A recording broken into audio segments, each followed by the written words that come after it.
गरीबदास ये वक्त जाता रोग इस पैरे नु, इस मनुष्य जीवन का समय, पैरा माने समय, ये हाथ से छूट गया फिर रोया करोगे कुत्ता बनकर, रात ने कुत्ता करा करो, उसको याद आता है बात बिगड़ गई सारी। तो अब रोने से क्या बने? परमात्मा कहते हैं अच्छे दिन पीछे गए गुरु से क्या ना हेत, अब पछताएं के बने तेरी चिड़िया चुगी खेत।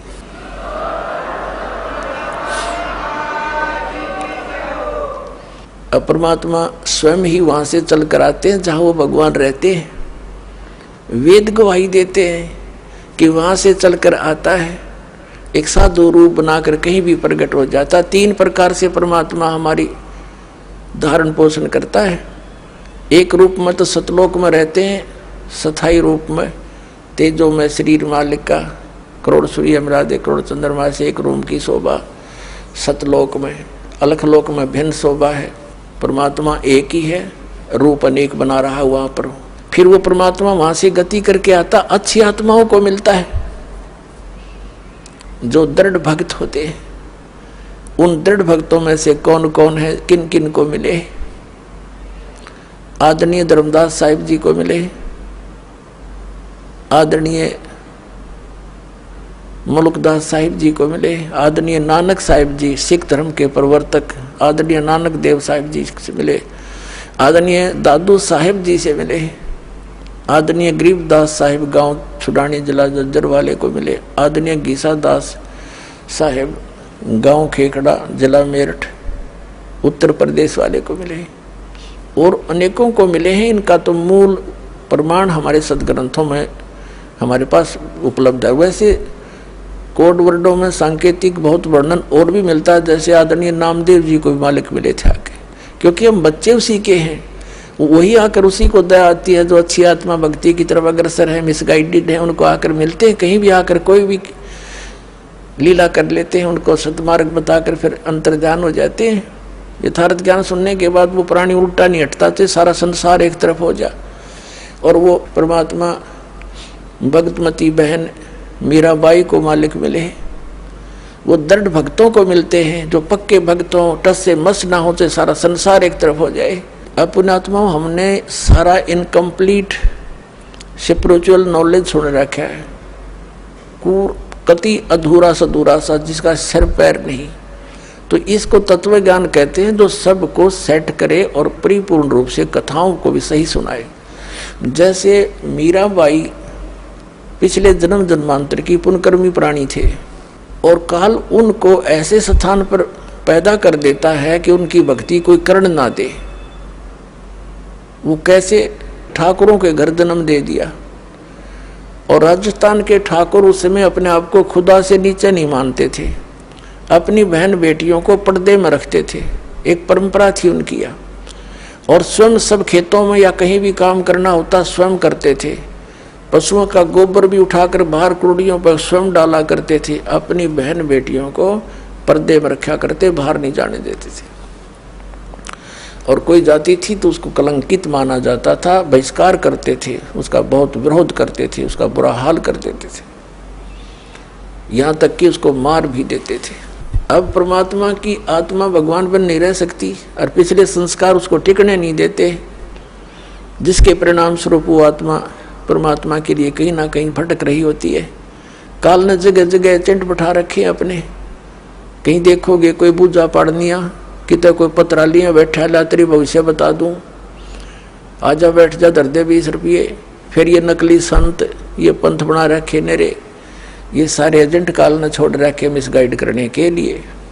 एक दयालु दाता हमारा पिता विधाता है, कबीर भगवान वो स्वयं आता है। वो जब ज्ञान देने लगता है तो विरोधी लोग असंख्य होते हैं। वो नकली संतों की जिनकी रोजी रोटियां बंद होने की संभावना हो जाती है, वो जनता को भड़का देते थे, हमें अपने पिता का विरोधी बना देते थे, अपने स्वार्थवश वो नकली, जिस कारण से वो खामियाना अभी तक हम भर रहे हैं, भोग रहे हैं। तो पुण्यात्मा मीराबाई की कसक बहुत ज़्यादा थी भगवान में। उसकी माँ भी धार्मिक थी। माता से उसने पता चला, श्री कृष्ण जी की मूर्ति बना करके वो उसके गुणों से परिचित होकर के भगवान श्री कृष्ण को अपना इष्ट रूप में मानकर पूजा करने लगी। अब जब उसका विवाह करने लगे तो उसकी माँ, उसने स्पष्ट कह दिया कि माता मैं दूसरी शादी नहीं कर सकती, मैंने तो ब्याह कर लिया भगवान से। तो नहीं माना, समाज का कारण था, जबरदस्ती उसका ब्याह कर दिया। विवाह एक बहुत अच्छे नेक व्यक्ति से हुआ और वो विवाह के 4 वर्ष के बाद उसके पति की मृत्यु होगी, मीराबाई के पति की। लेकिन उसने मीराबाई की प्रार्थना पर इतनी सुविधा दे दी थी कि मंदिर में जाने अलाउड कर दिया था। वो नगरी का राजा था, तो राजा के आगे विरोध कौन कर सकता है। उसके साथ में 2-3 नौकरानियां बहनें चली जाती थी, तो जिससे तो दूसरे ठाकुर लोग भी नहीं बोल सके, भी अकेली नहीं जाती है, 4-5 जाते हैं इसके साथ। और फिर राजा के सामने प्रत्येक व्यक्ति कुछ नहीं बोल सकता। अब वो मंदिर जाती थी, अटूट श्रद्धा थी भगवान में। अब परमात्मा कहते हैं सौछल छिद्र मैं करूं अपने जन के काज, सौछल छिद्र मैं करूं। अब क्या हुआ, दयालु है परमात्मा, सतगुरु आए दया करी, ऐसे दीन दयाल है ये हमारे परमात्मा। सतगुरु आते हैं ऐसे दीन दयाल हैं, अपनी आत्माओं को अपना रास्ता आप ही बताते हैं। एक दिन कुछ परमात्मा कबीर जी के शिष्य हो गए थे, रविदास जी और भी कई शिष्य हो गए थे, लेकिन रविदास जी उनके बहुत निकट रहते थे और वो चमार जाति से थे। आज से 600 वर्ष पहले ये छुआछूत चरम सीमा पर था और ये जो शेड्यूल कास्ट के जो व्यक्ति होते थे, अनुसूचित जाति यानी चमार हुए, जुलाहे हुए, इनसे अन्य विशेष कर श्रवण जाति बहुत इनको हे समझती थी, इनके निकट नहीं जाते थे। तो जिस रास्ते से मीराबाई जाती थी मंदिर में, उसी रास्ते में बीच में एक गरीब की झोपड़ी थी, आगे उसके साथ ही एक लंबा वैसे वन था, वृक्ष थे, खुला मैदान था। वहाँ परमात्मा कबीर जी और रविदास जी दोनों संत रूप में वहाँ सत्संग करने लग गए। अब मीराबाई जा रही थी मंदिर में और जब देखा जाते समय कि कोई साधु संत आए हैं, लोग इकट्ठे हो रहे हैं, वापस आई 1-2 घंटा मंदिर में अपनी करके पूजा अर्चना, तो वापस देखा तो वहाँ सत्संग हो रहा था। मीराबाई और सखियों ने सबने मिलकर सोचा चलो 2 वचन सुनते हैं, भगवान की चर्चा हो रही है। वो बैठ गई जाके। परमात्मा तो आए इसीलिए थे, उस अपनी आत्मा को कहते हैं गोता मारूं स्वर्ग में जा बैठूं पाताल, कह कबीर ढूंढता फिर अपने हीरे मोती लाल। जैसे परमात्मा ने सबको ऐसे ही खोजा, तो मीराबाई सत्संग सुनने लगी। परमात्मा ने सत्संग वही किया जो राम और कृष्ण के बारे में वो किया करते थे। गुण तीनों की भक्ति में ये भूल पड़ो संसारे, कह कबीर निज नाम बिना कैसे उतरो पारे। 3 देव की जो करते भक्ति, इनकी कदे ना होवे मुक्ति। सारी कथा कहानी सुनाई भगवान ने। ब्रह्मा विष्णु महेश नासवान है, इनसे ऊपर कोई और परम शक्ति है, अपने को छुपा कर दाता बताया करते थे। मीराबाई को शौक लगा जैसे बिजली का झटका लगा करे, क्योंकि वो श्री कृष्ण की पुजारण थी, श्री विष्णु की पुजारण थी। पहली बार तो पुण्यात्माओं सबके साथ ऐसी घटना घटी। दास को भी ऐसा झटका लगा था, जब क्योंकि दास श्री कृष्ण और विष्णु का कट्टर पुजारी था, हनुमान जी के व्रत रखता था। श्याम जी हमारे दादा लाई वह गांव पूरी साजली पूजा वो भी करता था। तो पहली बार दास को भी बड़ा दुख हुआ था, लेकिन सहन करके फिर आगे जानने की चेष्टा की तो हृदय के पट खुल गए, स्पष्ट दिखाई देता है। पहले मोतियाबिंद था, हमारा ऑपरेशन हो गया, अब हृदय वाली आंखें काम करने लगेगी। अब मीराबाई को बड़ा दुख हुआ। सत्संग के बाद कहने लगी महाराज जी आप क्या बात कह रहे हो, क्योंकि पुण्यात्मा कोई भी जो प्रसन्न भी करते हैं वो सभ्य तरीके से करते हैं। कहने लगी महाराज जी हमने तो कभी ये बात सुनी नहीं, आप जो बता रहे हो। तब परमेश्वर ने कहा बेटी जो नहीं सुनी वही सुनाने आया हूं मैं। जो तुमने सुना है वो लोकवेद है, दंत कथाएं हैं।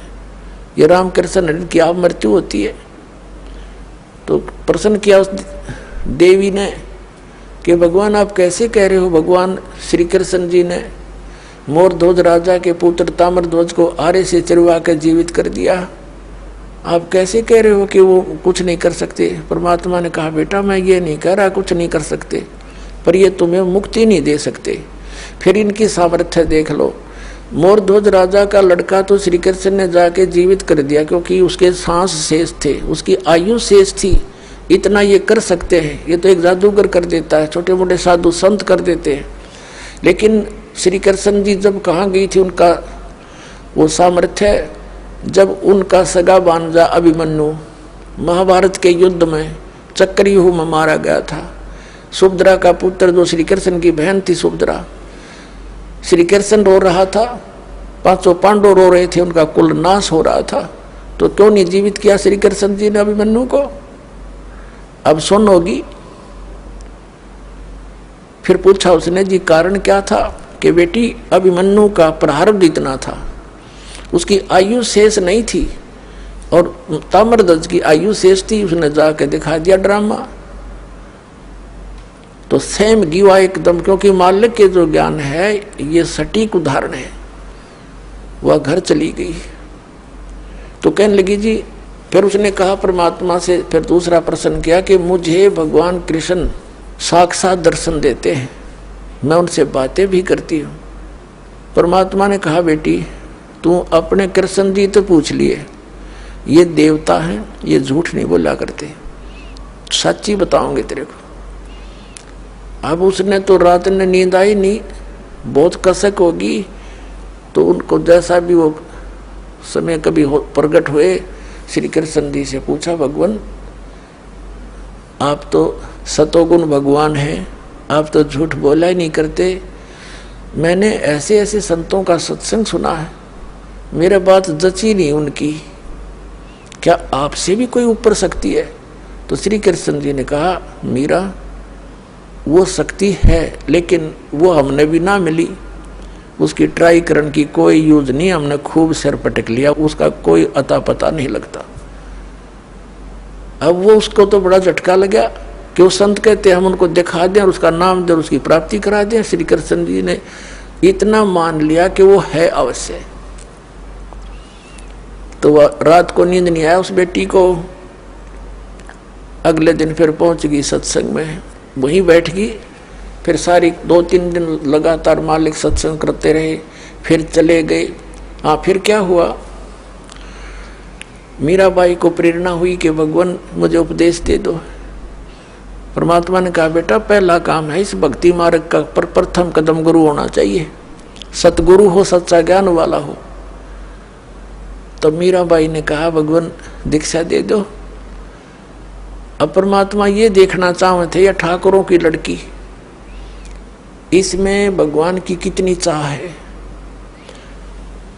ये परमात्मा को प्रमुख मानती है या समाज को, लोक लाज को।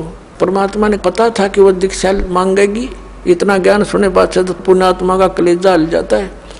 रविदास जी से कह दिया कि तू मीराबाई को नाम दे दिए, प्रथम मंत्र मैंने तुझे बताया, केवल इस को देना, आगे तेरे को आदेश भी नहीं है, और मैं तेरे पास भेजूंगा जब यह दीक्षा लेना आवेगी, और तू इसकी परीक्षा लेना, तब देना इसको नाम। अब वह लड़की ने प्रार्थना की, परमात्मा ने कहा बेटी जा उसके पास, वो बैठा महात्मा, वो देंगे तुझे दीक्षा। वो तो गई वहां पर जहाँ संकेत मिल गया, जाकर बैठ गई, एक महाराज जी नाम दे दो, दीक्षा दे दो।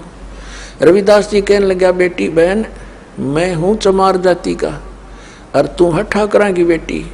गुरु से नाम लेने के बाद जब तूने लोग जाके यूं कहेंगे तूने किससे नाम ले लिया है, चमार पर नाम ले लिया, इज्जत का नाश हो गया, और जब तेरे मन में दोष आ गया भक्ति खत्म हो जाएगी तेरी, और लोग तेरी बेइज्जती बहुत करेंगे बेटी, तो कोई और देख ले अपना गुरु। तो मीराबाई ने कहा कि महाराज जी मैं आपकी बेटी, आप मेरे पिता, बाढ़ में जाए संसार, मैंने नाम दे दो, मैं पीछा छुटवाना चाहती। तो रविदास जी ने दीक्षा दे दी।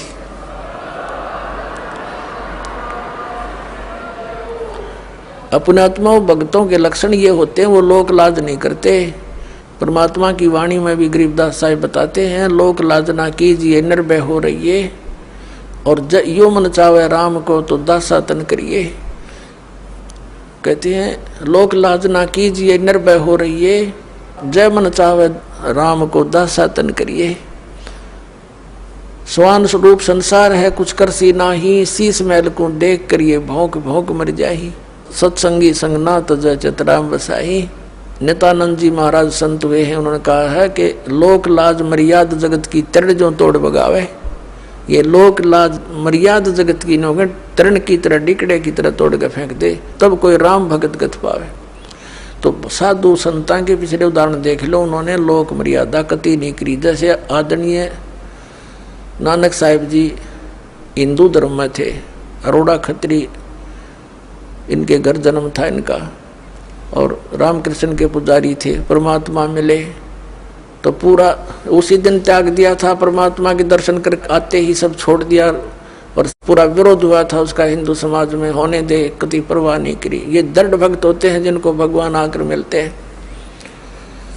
तो मीराबाई ने कहा भगवान मुझे नाम दे दो, आप मेरे पिता मैं आपकी बेटी, कुछ हो मेरे साथ वो संघर्ष, आप मेरे साथ रहोगे, मैं आप झेलूंगी सब कष्टों को, पर परमात्मा के लिए मैं कुछ भी कर सकती हूँ।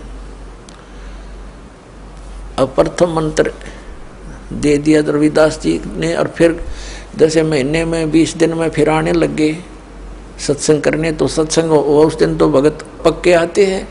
सत्संग विशेषकर परमात्मा रात्रि में भी करते थे और दिन में भी करते थे। दिन में कम, रात्रि में ज़्यादा करने लगे, क्योंकि दिन में काम में समय नहीं मिलता भक्तों को, व्यक्तियों को। रात्रि तो अपनी ही होती है, अपने ही नींद से समय निकाल लेते हैं। अब पहले तो वो दिन में मंदिर में जाती थी, अब रात्रि ने सत्संग में जाने लगी, दोनों टाइम, दिन में भी रात में भी। अब पहले तो उसका पति था, उसको साथ देता था, कोई बोलने वाला नहीं था। अब उसकी मृत्यु के बाद उसका देवर बन गया वहाँ का उस नगरी का राजा।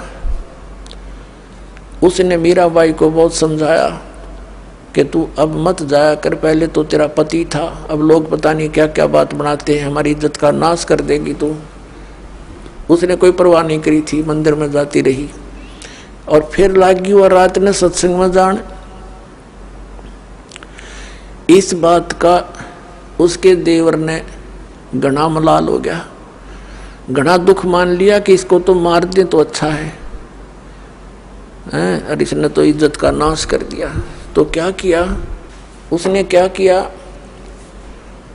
एक दिन अपने पुत्र का जन्मदिन रख दिया, रिश्तेदार आए हुए थे, और एक किसी सपेरे से कहा कि ऐसा विषधर ला दे, ऐसा विषयर ला दे सर्प के डंक मारते मर जाए आदमी। उसने वैसा ही ला दिया, राजा का हुक्म था, और एक डिब्बे में बंद करके ऊपर लिख दिया 9 लखा हार।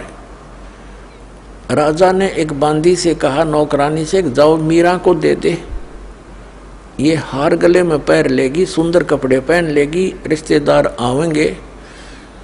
और ऐसे, क्योंकि वो तो ऐसी रहती थी बेचारी, उसने तो ना उड़ने पैरने की कोई परवाह नहीं रही थी, भगवान में कसक गनी लगी थी।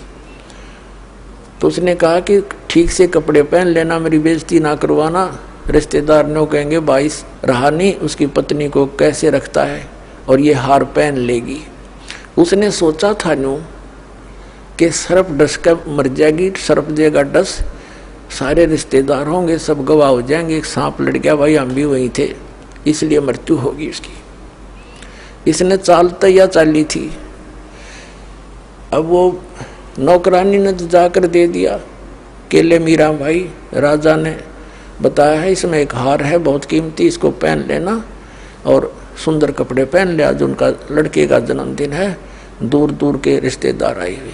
मीरा भाई बोली रख दे बेबे, पहन लूंगी। नानू का हिब्बा पहन ले, अकमा पहन लूंगी, तू जा। वह चली गई। अब उसने खोला कि ना पहनूंगी तो यूं दुखी करेगा, इन बातों में तो कोई खास आंट भी नहीं मेरा भक्ति की, मेरे लिए तो माटी है, यूं हार है, जो कुछ भी है, लेकिन यूं बकवादी आदमी दुखी करेगा। तो उसने अपना धोए दाए कपड़े पहन के वो हार गले में पहन के बैठ गई कि जब वहाँ जाएंगे इकट्ठे में चली जाऊंगी, जहाँ इकट्ठा होना है पार्टी में। अब 5-7 मिनट के बाद वो आया। वो तो ये देखने आया था कि मर्गी होगी, वाई वाह के कह दूँ सांप लड़ गया, सांप लड़ गया, ये रहा भागियो भागियो। अब उसने जाकर देखा कि वो मीराबाई गले में सुंदर हार पहने बैठी। तो कहने लगा कि ये हार कहाँ से लाई? तो उल्टा मैं जानता था तू रातों जाती है, यही कर्म करने जाती है। वो कहने लगी जी आप भी मुझे जीने देते ना मरने देते, आप ही ने तभी भेजा था और देख मुझे ही कलंकित कर रहे हो। तो वो कहता मैंने कहाँ भेजा था कि ये डिब्बे में ये बांधी नौकरानी कर गई थी। वो डिब्बा देखा कि इसमें क्या था, कि इसमें ये हार था। अब उसने सोचा, बांदी बुलाई नौकरानी, बोली जी मैं अभी देकर बाहर ही बैठी हूँ, इनके बाहर नौकरानी थी, वो बाहर रहती थी और यही डिब्बा, और तो उसके पास कोई कपड़ा भी नहीं था विशेष और कोई पात्र भी ऐसा नहीं था। अब उसने सोचा भाई बड़ी, उसने सोचा सपेरा जादू कर गया मेरी खातिर, वह ना जच्ची उसका, कोई और जादू जंत्र का दे गया होगा। तो जब तो वह बच गई। एक दिन उसने क्या किया कि एक विष मंगवाया, विष डालकर एक प्याले से, उन्हें सोचा या मरती नहीं, मानती नहीं, इसने इज्जत का नाश कर दिया, जिसको जहर से मार देते हैं। उसको कहा विष, साथ गया तलवार लेकर कि ये जहर पी ले, ये विष है इसके अंदर, या तो इसको पी लेना तेरी गर्दन काटूंगा। तलवार लेकर खड़ा हो गया। मीराबाई ने सोचा मारना तो इसने है ही, तलवार से तो दर्द होगा, विष पे लेती हूँ, आराम से मर जाऊंगी। करके मालिक को याद और विष पीगी सारा। और वो देखा खड़ा खड़ा नो का नो चेहरा, आध घंटे तक बाट देखी दुश्मन ने, वो मरी नहीं, वापस आ गया या वासा होकर। तो परमात्मा कहते हैं मीराबाई को मारन लागे जहर का प्याला प्यारे, पीवत ही अमृत हो लाग्या, हो गया सर्द ही यारे। मन तू पावेगा अपना किया रे, भोगेगा अपना किया रे। भक्ति के अंदर ऐसी शक्ति है पुण्यात्माओं, विश्वास करना इस मालिक पर। ये कथाएं सुना करते थे हम, कथा नहीं थी, ये सच्ची बातें हैं।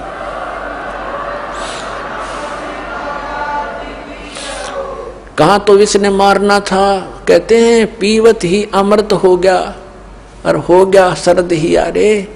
कहाँ तो विष ने बेचैनी पैदा करनी थी और कहते हैं ठंडक सी होगी उस बेटी की अंतःकरण में।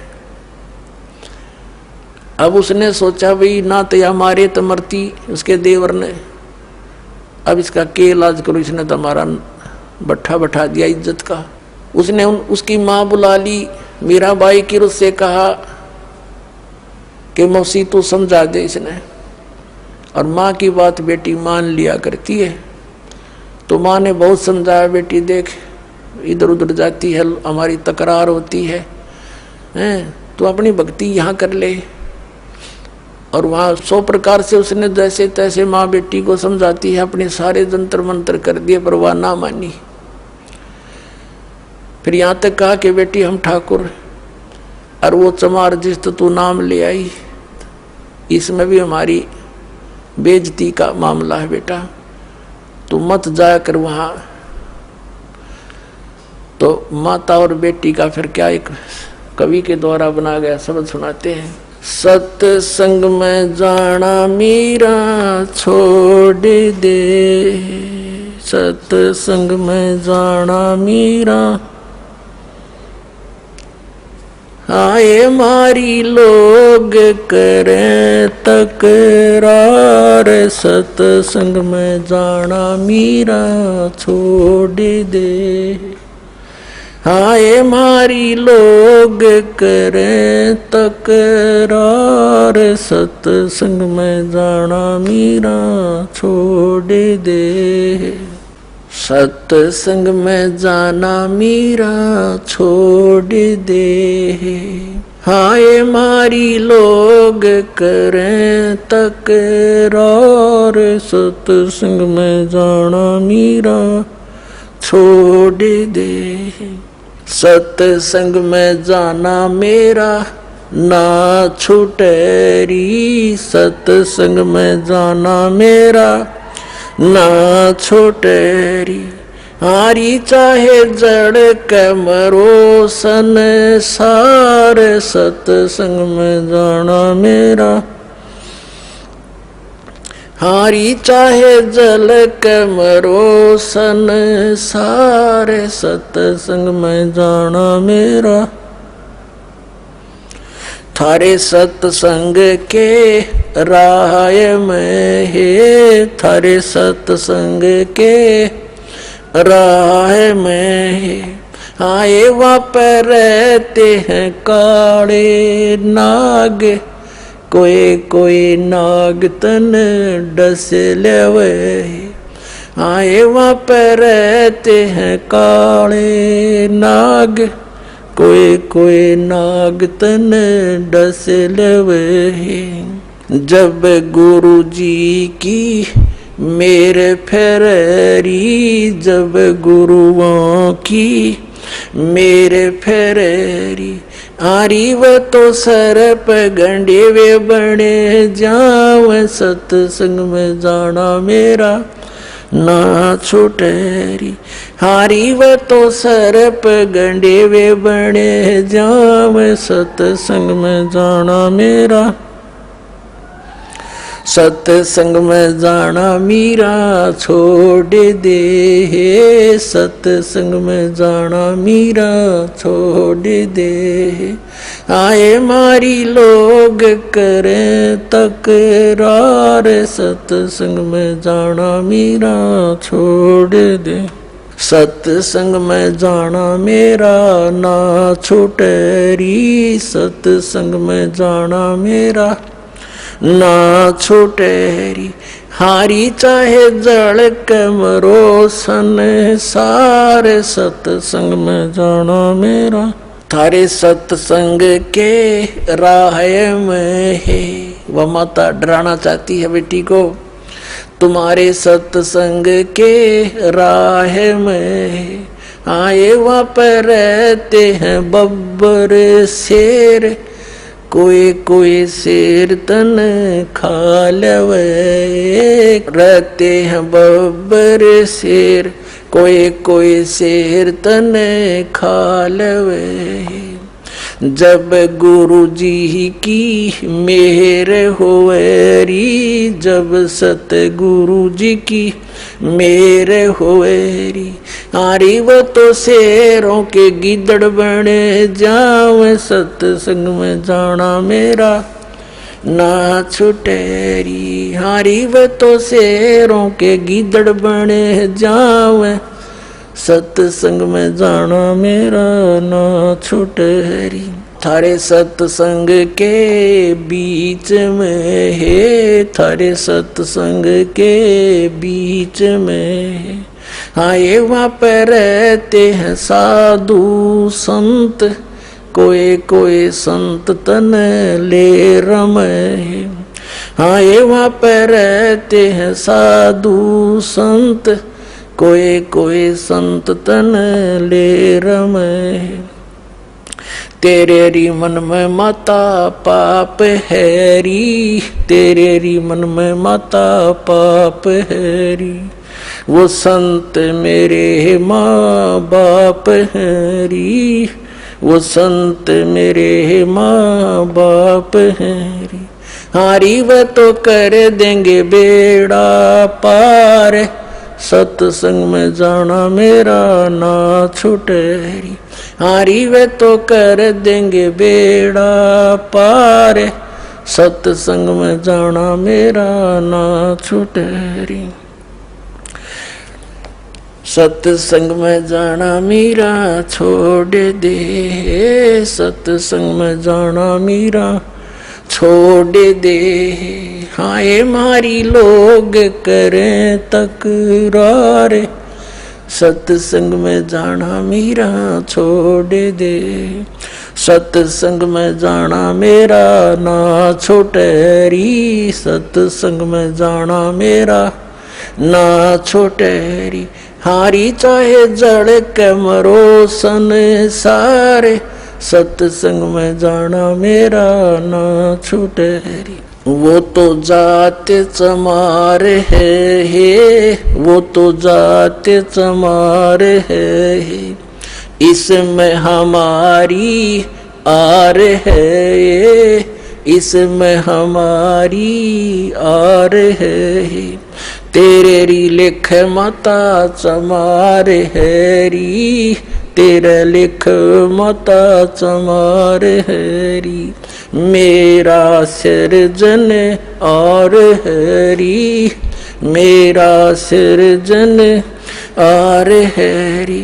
हरि व तो मीरा के गुरु रविदास, सत्संग में जाना मेरा न छुटेरी। हरि व तो मीरा के गुरु रविदास, सत्संग में जाना मेरा न छुटेरी। अपने आत्माओं, परमात्मा के पाने के लिए सबसे बड़ी बंधन काल ने, सबसे बड़े रस्से हमारा बांध रखे हैं ये लोक परंपराओं के। और परमात्मा कबीर साहब कहते हैं, सोई जन उभरे जिन तोड़ी कुल की कान। परमात्मा कहते हैं कुल करने के कारण यू अनसा गया बिगो, जब यू कुल के कर लेगा तो चार पाया का हो। आज तो लोक लाज में कुल की मर्यादा में को प्रमुख मानकर सत्संग में आया नहीं, सत्संग सुने नहीं, ज्ञान होया नहीं, भक्ति करी नहीं, फिर गधा बन का घूमेगा, चार पाया का होगा। जब यू कुल के ढालड़ा होगा तेरे, तब यू कुल के कर लेगा तो चार पाया का हो। तो संतों को यू हृदय में जम जाती है बातें। तो यहाँ परमात्मा कहते हैं कि तन छूटे जब कहाँ समावेगा, और आखिर तुझको कौन कहेगा। गुरु बिन आत्म ज्ञान मन ने की कर ले, दो दिन का मेहमान मन ने की कर ले, दो दिन का मेहमान। कहते आखिर तुझे गुरु के बिना यू आत्म ज्ञान बताओगा कौन है। तो इस प्रकार हमने इस सारे ज्ञान को समझना है। जैसे नित्यानंद जी एक ब्राह्मण कुल में थे, तहसीलदार की पोस्ट थी, 250 वर्ष पहले की बात। इसमें नारनौल के नवाब के यहाँ तहसीलदार की नौकरी करते थे। जब ये आत्म ज्ञान हुआ, फिर परमात्म ज्ञान हुआ, नौकरी त्याग दी। पत्नी थी, वो विरोध गणा करा करती, परमात्मा की ऐसी रजा हुई, उसकी मृत्यु होगी और वैराग बन गया। जब इस ज्ञान से परिचित हुआ तब कहा था ब्राह्मण कुल में जन्म था। पहले तो 250 वर्ष पहले ब्राह्मण के घर जन्म होना ही एक बहुत बड़ी महान माना करते थे। और फिर तहसीलदार की पोस्ट, आज तो मंत्री की को ना इतनी कीमत जितनी उस समय तहसीलदार की होती थी। और दोनों को बद के गढ़ भगवान से दूर कर, कहते हैं कबीर साहब कहते हैं, सुख के माथे पत्थर पड़ो जिसते नाम हर देते हैं जा, और बलिहारी उस दुख के जो पल पल नाम रटावे। परमात्मा कबीर जी कहते हैं आग लगो ऐसे सुख के जो भगवान से दूर करे। हे परमात्मा ऐसा दुख भी दिए रखना, तेरी याद बनी रहे। तो नित्यानंद ने कहा था जब वो ये ज्ञान हो गया, जब कहते हैं ब्राह्मण कुल में जन्म था मैं करता बहुत मरोड़, और गुरु गुमानी दास ने दिया कुबद गढ़ तोड़े। संत मिले उनको गुमानी दास नाम के, कहते कुबद का गढ़ तोड़ दिया। मान बढ़ाई है, ऊंची नीची जाति वाला अभिमान भेदभाव, कहते ये कुबद का गढ़ संत बिना नहीं टूटे। तो परमात्मा के बच्चे जो होते हैं उन्हीं को मिलते हैं जो दृढ़ होते हैं। मीराबाई दृढ़ भगत थी, सारा संसार एक तरफ।